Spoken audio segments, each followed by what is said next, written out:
This is a Cooler Master CM Storm series gaming mouse, which for the last short while, at least in my opinion, have been making proper gaming mouse for a reasonable price. It's got a 4000 DPI sensor that is switchable on the fly. It's got a super grip coated ambidextrous design, which means it feels like rubber to hold and takes care of those who are left-handers. And it's got color LEDs. This then, at least on the paper, is very good.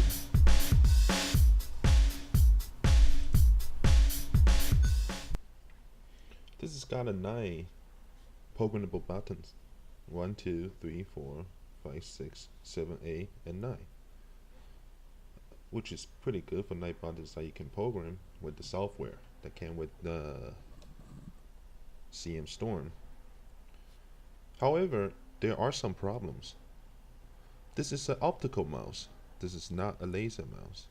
What this means is it has a distance for it to lift off. If I'm moving my mouse this way, it will move nicely and smoothly as a 4000 DPI mouse should do. However, if you lift it a little bit, it still detects the surface. This means when you're in game, if you're trying to lift it to stop the motion, to get more space, very often you might not be able to. Very often you'll find yourself dragging along, turning the directions because it still detects the surface. Which I think, in my opinion, it's a big let off. And also there's another problem. Sure, the mouse is designed for both hands. It's got the back and forward button for both sides.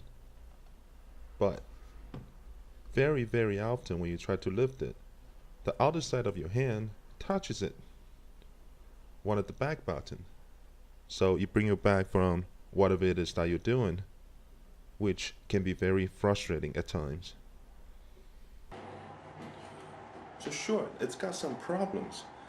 I've touched the back button once in a while, and it's an optical mouse that you have to lift out a little bit more just so you will stop it from moving.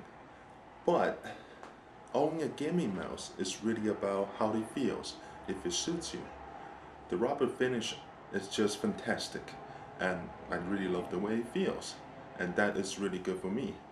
Sure, the software doesn't really work so good. It's got that button issue, and it's got that lift out issue, but it is a 4000 DPI gaming mouse.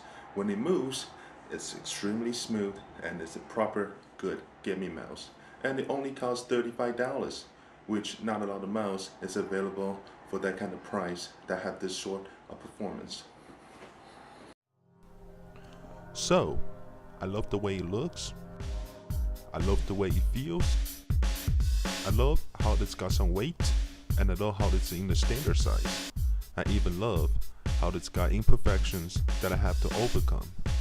It's like having an old beat up American car.